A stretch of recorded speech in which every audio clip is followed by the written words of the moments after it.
Darwin percebeu que, na natureza, organismos individuais competem por recursos limitados. Aqueles com algum tipo de vantagem, na coloração, por exemplo, ou na velocidade, ou na visão, têm maior probabilidade de sobreviver e se reproduzir, passando estas vantagens para os descendentes. Aqueles que são menos aptos não serão bem-sucedidos.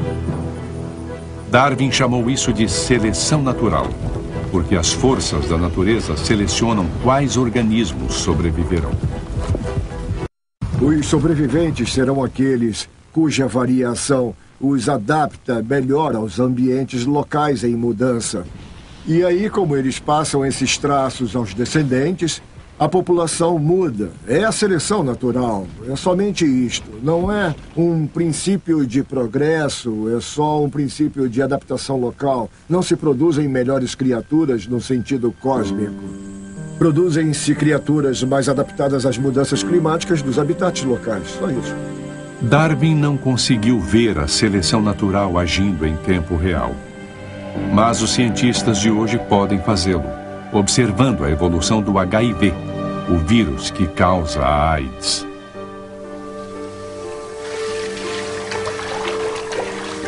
Jeff Gustafson foi contaminado pelo vírus da AIDS há mais de uma década. Ele toma muitos medicamentos, mas de pouco adiantam. O vírus continua se adaptando, evoluindo em novas cepas imunes aos medicamentos. Todo mundo acha que basta você tomar os seus medicamentos que ficará bem. Este não é o caso. O HIV tem a capacidade de evoluir, não importa o que você tome. Há 19 drogas contra o HIV no mercado hoje. E das 19, eu já tomei 14 delas. Clarence Johnson também está envolvido numa luta diária contra o vírus de evolução rápida. Às vezes parece que estou lutando uma batalha perdida. Não desisti ainda, mas houve vezes em que eu quis largar de mão e desistir. Mas... só que eu não posso abandonar minha família. O médico de Clarence Johnson, Michael Sag, tem visto o HIV evoluir em novas variedades nos últimos 12 anos. O vírus muda constantemente, sujeito às forças da seleção natural no ambiente do corpo do paciente. Imagine que não tivéssemos o conceito da evolução e começássemos a dar drogas ao paciente que no tubo de ensaio são perfeitas. De repente, o vírus começa a voltar e não é mais suscetível às drogas. Que mistério! Como é que isso pôde acontecer? Só tem uma resposta para o que aconteceu: a evolução. Uma vez dentro dos leucócitos do paciente, o HIV se reproduz numa taxa alarmante. Bilhões de novos vírus são produzidos todos os dias. E cada vez que ele se reproduz, erros de cópia genética aleatórios, as mutações, resultam em variedades levemente diferentes do vírus que invadem a corrente sanguínea. Algumas destas novas variedades, por mero acaso, terão traços que as tornarão resistentes a certas drogas.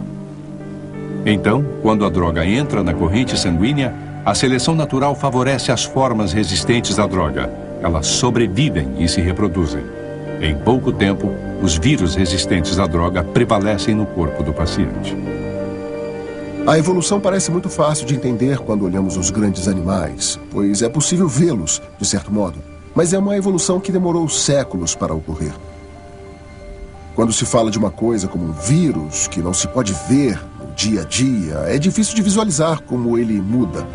No caso do HIV, estamos falando de minutos a horas para mudar de uma espécie para outra. É impressionante a velocidade com a qual o HIV pode duplicar. Clarence? Como se sente de modo geral? Estou bem. Cada vez que vejo um paciente, lá no fundo fico pensando: o que o vírus está fazendo no ambiente deste paciente?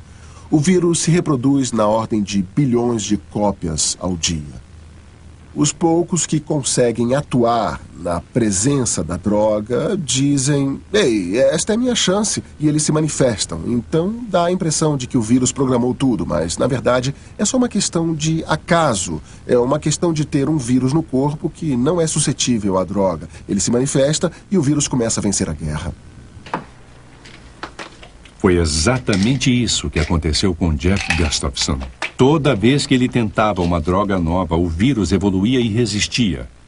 Até um coquetel de múltiplas drogas surtiu pouco efeito. É um vírus que não tem cérebro e mesmo assim consegue ser mais esperto que alguns dos melhores cientistas do mundo. E tudo que o vírus tem a seu favor é a capacidade de se copiar muito bem. Isso é impressionante e assustador. Tudo o que acontece na evolução, pelo menos conforme a seleção natural darwiniana, é que os organismos lutam num sentido metafórico e inconsciente pelo sucesso reprodutivo, seja como for. O processo da seleção natural se alimenta da aleatoriedade, se alimenta de acidentes e contingências e gradualmente melhora a adaptação entre os organismos existentes e o ambiente nos quais estão sendo selecionados. Mas não há previsibilidade em relação a quais acidentes serão explorados neste processo. Para milhões de pacientes com HIV, a evolução é o inimigo. O ideal seria que houvesse um meio de tirar proveito da seleção natural, como fazê-la trabalhar a favor do paciente. Em 1997, na Universidade Goethe, em Frankfurt, Alemanha, uma pesquisadora descobriu uma forma destas. Por acaso. Tínhamos um paciente e, embora estivesse sendo tratado com 5 drogas, a replicação viral não conseguia ser controlada. Ao mesmo tempo, ele sofria com vários efeitos colaterais dos medicamentos. Em dada altura, ele perguntou à médica se não faria sentido parar de tomar os remédios por um tempo, já que não estava conseguindo muita coisa além da toxicidade que vinha apresentando. Após 3 meses sem drogas, a população viral do paciente foi testada quanto à resistência à droga. A doutora Miller mal conseguiu acreditar nos resultados. A princípio, eu pensei que algum erro tivesse acontecido porque o laboratório que fez o teste de resistência não conseguiu detectar nenhum tipo de resistência naquela população viral. Mandamos uma segunda amostra e o resultado foi confirmado. Em questão de 3 meses, a população viral mudou completamente. Da resistência a todo tipo de fármaco até a suscetibilidade a todo tipo de fármaco que temos atualmente. Eis o que aconteceu. Com a droga presente na corrente sanguínea do paciente, apenas as cepas do vírus resistentes à droga conseguiam se replicar. Mas alguns dos vírus não resistentes, chamados tipo selvagem, ainda sobreviviam nos linfócitos. Quando o paciente parava de tomar a droga, o ambiente mudava e o tipo selvagem reagia. Ele se replicava com enorme rapidez e logo superava a quantidade das cepas resistentes. Em termos darwinianos, o tipo selvagem foi mais apto neste ambiente sem fármacos. As descobertas da doutora Miller levaram a uma nova estratégia de tratamento experimental. Retiram-se as drogas do paciente por um tempo. Se o vírus se transformar no tipo selvagem não resistente, é combatido duramente com uma combinação de drogas.